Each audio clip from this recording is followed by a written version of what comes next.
Welcome to Funny Minds. I'm Lynn B. This is Edward Biss, and you are such a multi-talented person. Oh my God, you're a director, a writer, stand-up comedian. You've starred with a lot of different people. You have your own podcast. Is it Long shot Long leaders. Shot Long Leaders? Shot Leaders. I listened to your show the other day with that young boy Mike. Very interesting. But you are very interesting. You own $1 million company. I don't know if I'm going to say it correctly. Ebedak Inc. That's the incorporation name. It's tarpsplus.com, and we're actually launching in June this company right here, Bolator, which is a new branded, patented products company that'll hopefully become a household name. And what is that company going to do? We have designed I can talk about it now. It's a backpack that's a soft cooler that opens up to a tarp that's also a hammock that has a drain for survival capabilities. There's a whole line of different variations of it, and there's ancillary products that are, backing it up too, that are patented and unique. And did you go to Shark Tank for this or no? No, Okay. luckily, knock on wood, we have the liquidity. We don't need to give up any percentage of the business for it. Well, I'm gonna do. You know what? When you watch a movie or you see a show, and all of a sudden there's a scene, and something comes on and says, "We're gonna bring you back 30 years from now, from today, and we're gonna peel back the onion." So we're gonna start way back. Oh, and happy birthday, by the way. It's Michael's birthday month, January 6th. We're going to start way back when you were younger and you had a lot of different problems. And I know a number of people who have children with those problems. So give us a little rundown. What happened? What brought you to this point right now, which I'm sure, a lot of things that went on then helped you to be who you are today. All right. I'll give you the Reader's Digest version of the story goes like Yes. this. And why I do a podcast called Long Shot Leaders is because I consider myself a long shot. My grandmother escaped the Russian concentration camps on her way to America. My dad was a New York homeless street kid, became a multimillionaire only to become homeless again. I was born with all kinds of health issues, ADHD and dyslexia, some kind of other, problems in the hospital, in and out, and just a basket case, and I wasn't a planned child. I was like the fourth, my mom would constantly let everybody know too. She's like, I ran up and down the stairs. I drank, I smoked, but my son survived. I'm like, Mom, you don't have to tell everybody. You can just tell them if you want ranch or blue cheese. You don't need to get into that. And, I grew up with like learning how you be lucky you're alive. I escaped the concentration camps. It was my bedtime story. So I never had any success as a kid. I was a little neurotic, typical Jewish kid. And the only success I had was making people laugh. So what things changed for me when I was 11 years old, I saw the movie Rocky. And I said, here's a guy like me. He's not successful. He's funny. He keeps on getting knocked down. He keeps on trying, getting back up. The only difference between this guy and myself is he's physically fit. So I just started working out every day, get the ADHD, hyperfocus, right? So then by the time I was 16, I was successful. I became a physical fitness trainer in my hometown of Encino at a place called Nautilus. And I said, oh, shit, you could do two things and be successful as long as it's time plus effort. So I said, okay, great. What I want to do is I want to be an entrepreneur like my dad. He was like an entrepreneur. He was known as a calculator kid. When he made those millions before he lost it, he sold like thousands of calculators. And then I know, remember when the calculators were huge, like, and then they were giganto. So I said, I'm going to be an entrepreneur, an actor, and a stand-up comedian. So my high school tutor said, not everybody's meant to do what they want to do. You might want to work with your hands. And I said, screw you. My dad never finished the 8th grade and he was homeless and he became a multimillionaire. So I'm ahead of the game. I graduated high school. So day after high school, start my own business, fail miserably, go to City College and just take 3 courses: drama, psychology, and business. 6 months later, I do stand-up comedy. I do really well, bring a lot of people in. I said, I can make money somehow with people. So in LA, nightclubs are really big in the late 80s. Right. So I said, I'm going to promote nightclubs, dance clubs, not stand-up comedy, but just dance clubs. Within 6 months of that, I became the #1 nightclub promoter in my age bracket. And I was like, time plus effort, you just keep on, that's a third thing of success. From there, I was able to meet a lot of people through the nightclub business and doing really well with that.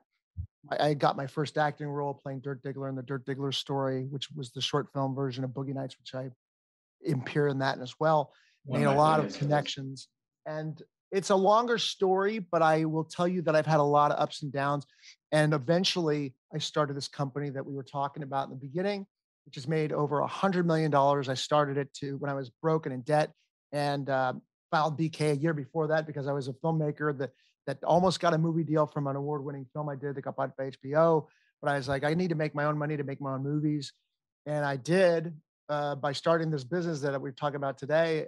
Within 6 months, it made over a quarter million. Within a year, it made over $500,000. I was like, okay. And from there, I produced my first feature length film, which was, I casted Faye Dunaway, a two-time Academy Award-winning Faye Dunaway, Andy Dick, and Coolio. And in retrospect, who would have thought the nicest one out of three was the gangster rapper? And but I didn't make money from that movie. So I decided I'm going to take care of this business since it's made over $100 million. We're starting another branded product, company coming out of that. And I said, if I was ever going to do a podcast, it would be about people that have gone through hills and valleys like this, Right. and then learned how to come out of it and had a nice trajectory of success. And that's why I'm here talking to you today. So you've done in a very, let's say, two nickels and a penny all of this, and it's amazing. And I read about the people you've won awards for movies. You've played with a lot of people, and so are you going to walk away from all this? You still going to do some kind of something in Hollywood? Are you going to? I know your company is very important to you, and your new company is very important to you. But are you going to put everything aside, the writing, directing? Or are you going to try and do something else? Like, is it in your blood? Like, when you do it, is it something that's going to be in your blood that you're going to want to do? Yeah, the one thing that's in my blood, people say what I really want to do is direct. What I really want to do was act, and that's why I did films. Okay. So, but what I was just talking about this with somebody, what I'm kind of born to do, it's in my DNA, is being an entrepreneur. That's like me being an entrepreneur is like a fish in a sea anemone. What I was built to do is be a stand-up comedian. So I'm going to continue, growing this business. But as far as filmmaking and acting is concerned, the first thing that comes, I'm just now starting. In 3 months from now, I'm starting to do stand-up again. And I'm going to do that. Good.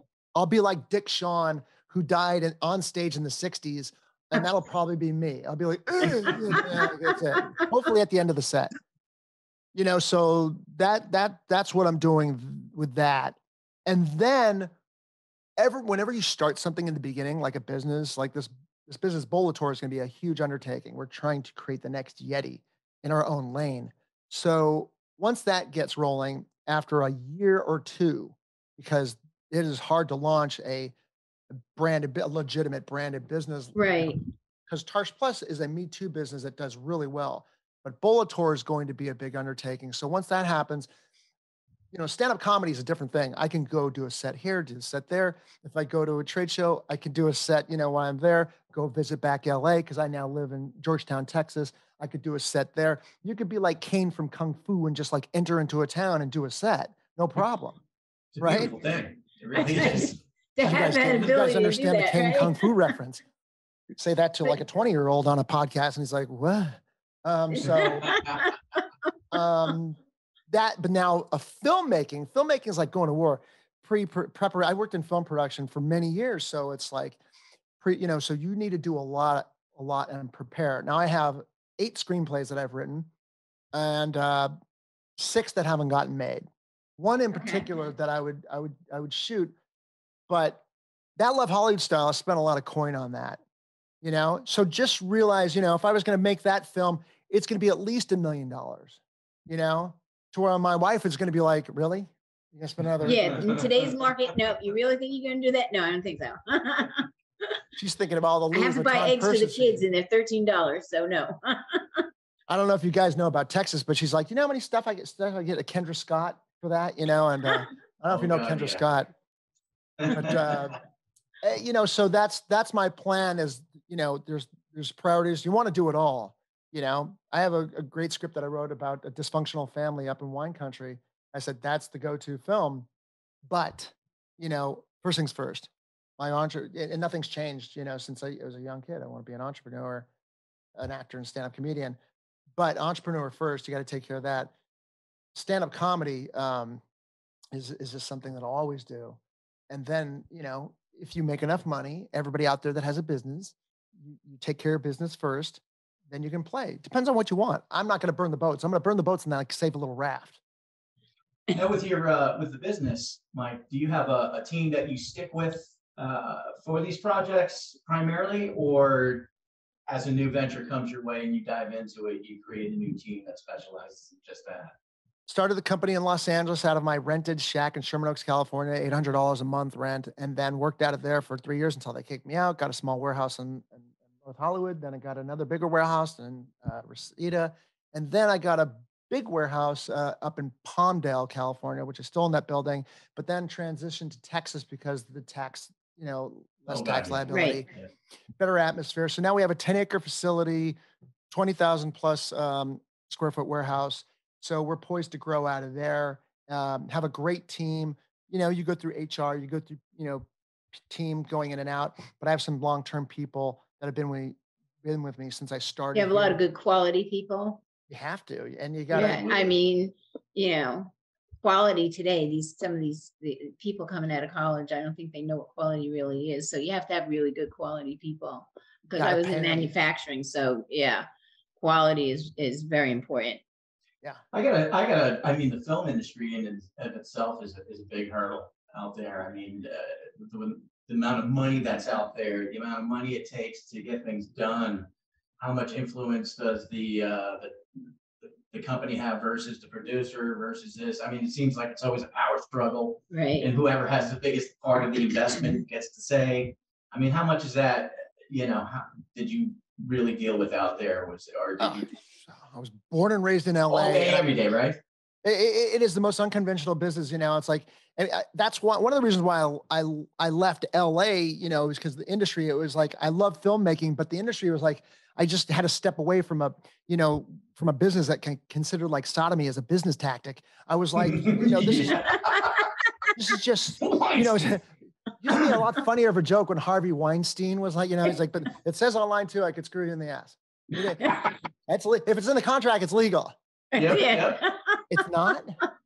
Oh, so I just wanted to step away. I love filmmaking, but there's this weird in Love Hollywood Styles about love and dysfunctionality in Hollywood that came out in 2006, and that's what that whole movie is about. It was kind of like my F you, I'm going to make what I want. No one's going to let me make this script, because they were interested in a gambling script, but Trimark Pictures backed out a deal. And that's what kind of like prompted me to, thank God, start my business and say, screw it, let's make my own movie. And I made that movie with Faye Dunaway, Andy Dick, and Coolio.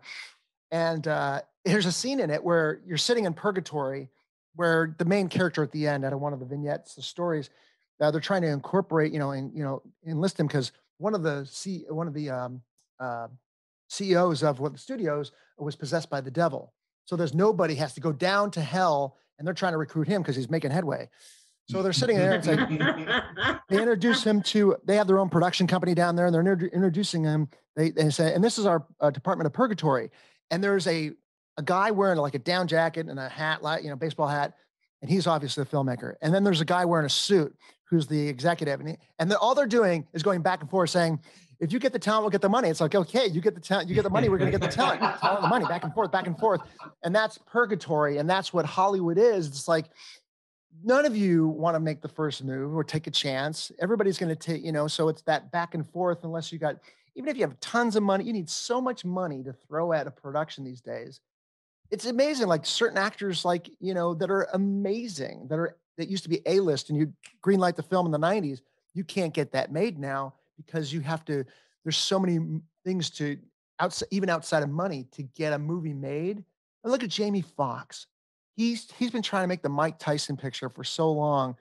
I mean, if that was in the 90s, that shit should have been made. Scorsese would have directed it. Jamie Foxx would have starred in it. He would have won an Academy Award already because if you saw what he did in Ali, Right. Yeah, oh holy yeah. shit. Oh, Oh, yeah. My God. Well, He's a how hell does of a that talent. happen? hmm I don't know. So I who don't know would if that play the answers- devil? Who's playing the devil? Stephen Tobolowsky was possessed and he played the devil. He was in Groundhog Day. Ned Ryerson, that guy, great Yes, actor. yes, Ned. Yeah, I love that Mississippi movie. Burning, great actor. He's been in so many things. He plays the devil. Faye Dunaway plays God. I was typecasting. Uh, Andy Dick plays a porno director, which is Oh, that's apropos perfect as of for lately. him. That is And perfect for him.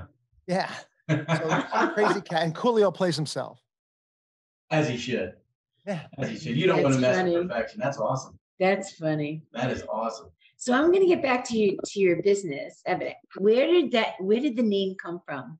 Abadac's an acronym. I wanted to, my lawyers said, you need to have a name that no one has, create a name that's original just for logistical purposes. So the name, not many people know about the name Abadac. It's just my internal use. So for being an incorporation for the other identities. So Abadac stands for a better atmosphere dedicated to all kind. And that's just my That's excellent.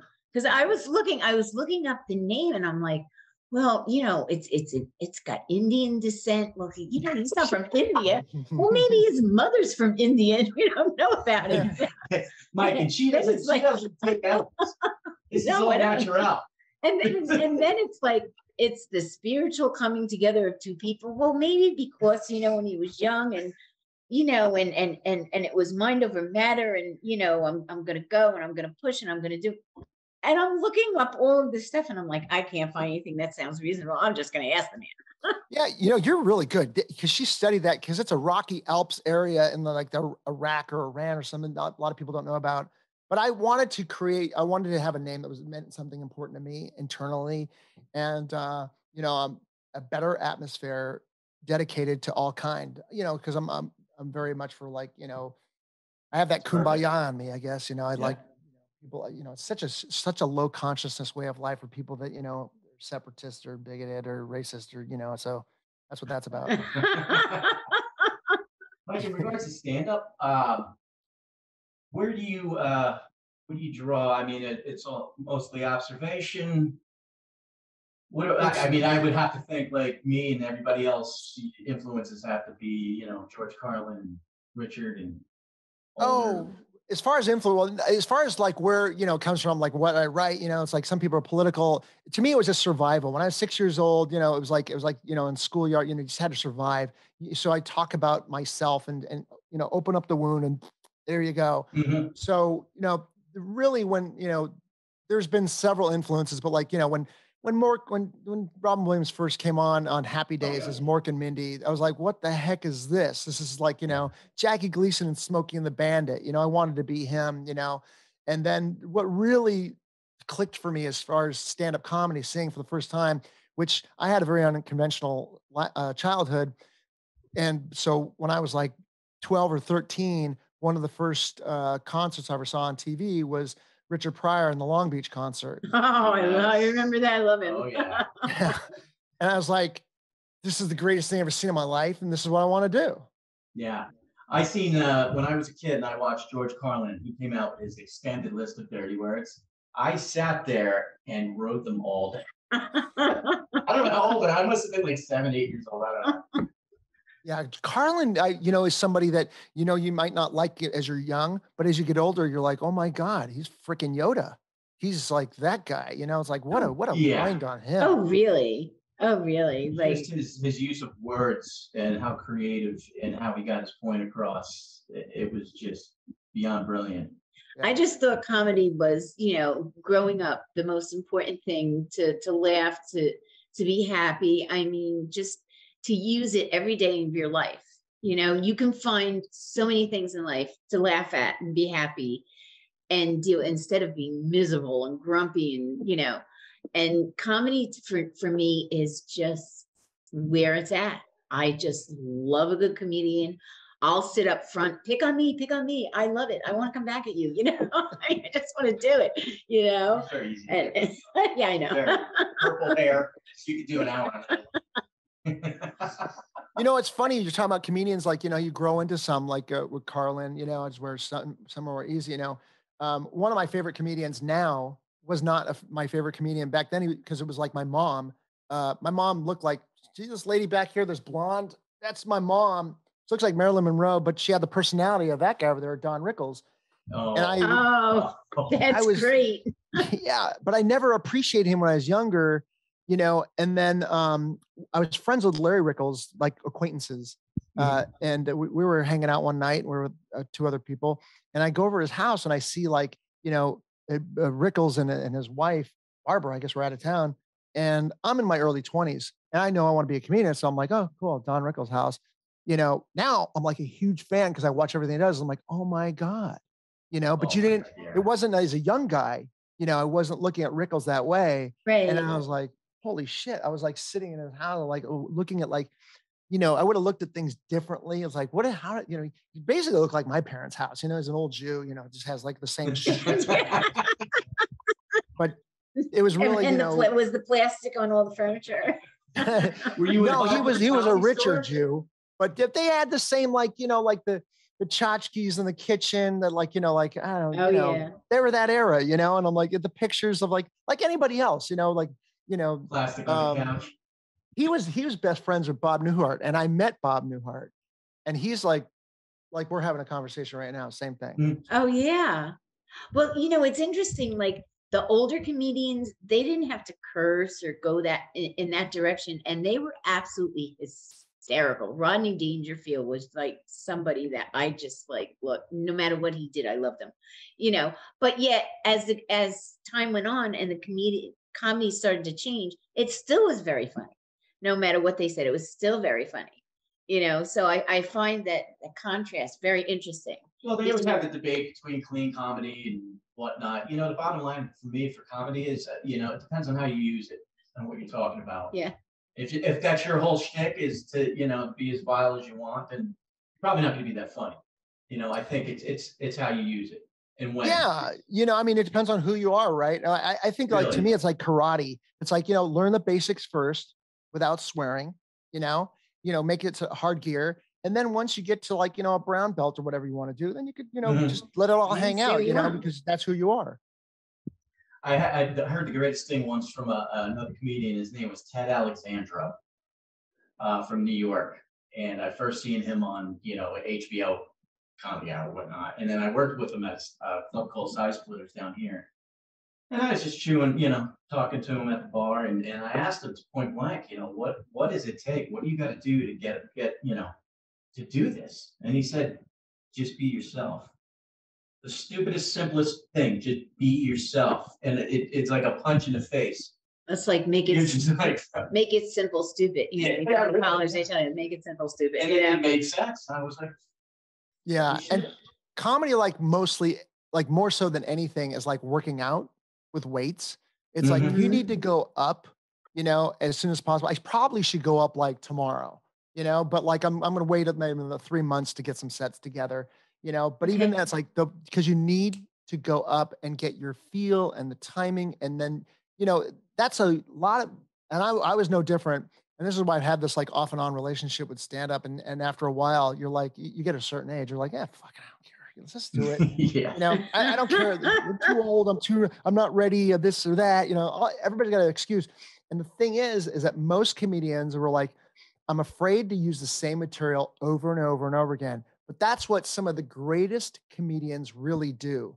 You know, unless you're improving, which is a totally different, you know, Yeah. modality. Right. You got to do Right. both. You know, you can be sole improv comedian, but usually if you're a well-rounded warrior, you know, you're going to have like that. So then you go up and you work that material out and you do repeat it and you be okay with that. Mhm. You got to take your knocks over and over and over. And I love hearing stories from other comedians. Obviously, you know, the Comedy Store was big out there in LA, and hearing about guys that would just pop in out of nowhere for 5 minutes just to work on 5 minutes and then leave Right. until they developed their comfortable hour and then had that down to a science. You Yes. know, and it's great to watch and learn what really goes on and what it really takes. Yeah. I'm a believer in coaches and studying and all that, and my Greg Dean, who's my stand-up comedy coach since I've known him since I'm 20. And I just talked to him last night. He's got like an online, writing group. And we're talking about the pitches. It's something that I've talked about. He has a different, more sophisticated word for it. But to me, when you're doing stand-up, you're at plate. And, beginners like bright lights, can't see faces, material thinking, this and that, pictures are coming so fast, you don't know how to handle it. As to where you keep going up and then the pitch is slowed down and you're like, oh, curveball, and then like I could hit that one there. Somebody drops a glass, I got 5 responses, oh, I'm just, you're not rushing, and that's like, it's a stimulus response timing kind of thing. And I just love that aspect about it. Well, you can see your whole face just lights up completely and you talk about comedy. So you are going to do it. You are a comedian. You're going to do this and your company's going to get off the ground and you're going to find the time. And Mike, I don't think you realize you have another mom here. She is a Jewish mom. Where are you guys located? Where are you guys at? She has now adopted you. Where are you guys located? Tampa, Florida. Tampa. I live in Jersey. I come down to do the show every 10 weeks with him. We do like a few days. And then Are you the son? Yes. That's my son. Yes. This is my son. Yeah. Now I see now, what's your first name? Eddie. Eddie Biss. Eddie Biss. Yeah. That's Edward, a good name. And I am Lynn. Yeah. Edward J. Edward. And you're from Jersey. I live up in Jersey. Yes. My sister lives in Jersey. What part of Jersey you in? Bergen County. No, now I'm in Morris County. I'm in Morris County, yeah. How do you guys get along so well? I'd be arguing with my mom, about like, recipes and things like, how do you guys get along? Oh, no, that's something on camera. Yeah. Once we say goodbye. I was in the headlock. Really? Once we say goodbye, we're killing each other. No. You liked her? Just, I was a very young mother. Lost my husband. I had 2 boys to raise and worked my ass off. And I was at every game, class mom, did it all, and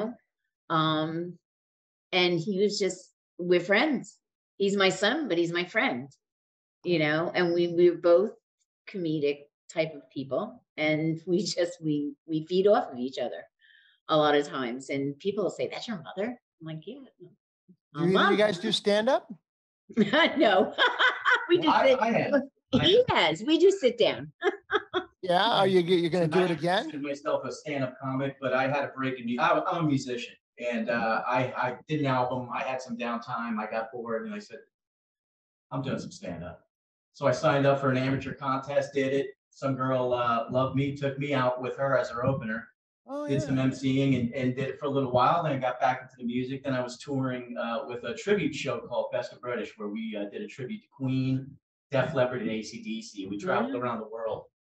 And that was a lot of fun. She's a big groupie. Yeah. She'll do anything to get back. Anything. And they call me Mama Metal, among other things. Nice. I am Mommy Metal. You guys got a nice thing going here. This is nice. Yes, we enjoy it. We have a lot of fun doing it. Now we're, building up harassing people like you. Yes, exactly. I love harassing people. But I love it. You've done so much. You've done so much. Really. And I know the LA scene is it's like a whole different planet, just like New York City or other places. LA is just its own ecosystem. Really? He went out there to try and get into music. I said, it's a dirty business. You'll be back the first earthquake. And he was. Yeah, he was. Earthquake. They say, that's what you have to live with, because time's run out for me, but I'll close on this. LA is very unpredictable because of its earthquakes. Long time ago in the late 80s, my mom comes home. She goes, I have a friend that works at the trauma center and the big one's coming. That's what everybody talks about. The big one's coming. The big one. So everybody's got to get ready and prepared. So I call, I call my girlfriend, I call my friends. I said, the big one's coming. I had a nuclear war, neuroses, so everybody's girlfriend's like, I'm sick of this nuclear war stuff. She hangs up the phone. My brother at the time, 10-year-old, he's 10 years older than me. He was working at the, recording studios. He was a little coked out. And he's like freaking out. He's like, what are we going to do about this earthquake, man? And I'm sitting there and I was like, hey, this is what we're going to do. For the month of November, get a motorhome, go to Arizona. He goes, that's genius. Okay, we're going to do that. So then like we're talking and he's coaching me, right? You know what you need to do? Need to go into the door jam, right? You need to do that. I'm like, yeah, I'm coached up. I'm gonna go to the door jam and shit still goes down, right? So we go to sleep that night. He's wearing his bathrobe, he's got a little Jack and Coke sitting in the glass. It's tingling, the air is ripe with drama. Eyes are like, yeah. So then he's still staying up watching The Godfather, whatever frick he's doing. So then I go to sleep through an earthquake. And then the next morning is this Landers quake. It's a big earthquake. And I jump out of bed because I went to sleep thinking an earthquake. I run downstairs, which is a mistake. And I go under a door jam because I'm thinking, I don't want to fall down below. So I'm sitting there and the whole house is shaking. And I look up and my brother runs out, still wearing the bathrobe, nostrils all still raw. He goes underneath a chandelier and he's like, Mom, and he's like, Mom, like sitting there. He wasn't bumping when he did it, but that's the way it's better for the story. So then I was sitting there, I'm looking at him like, you asshole, you coached me, and he's sitting there freaking out. And after the earthquake, everybody sits there, and what do? They sit there because it's always early in the morning, usually, or this one was, and you're sitting there watching the news, and you're like, wonder what it was on the Richter scale, and you're just checking the news, and in the silhouette, I see my brother in the doorway. And he's like, he always did this noise. He's like, motorhome, huh? Carrying on a conversation from like 8 hours ago.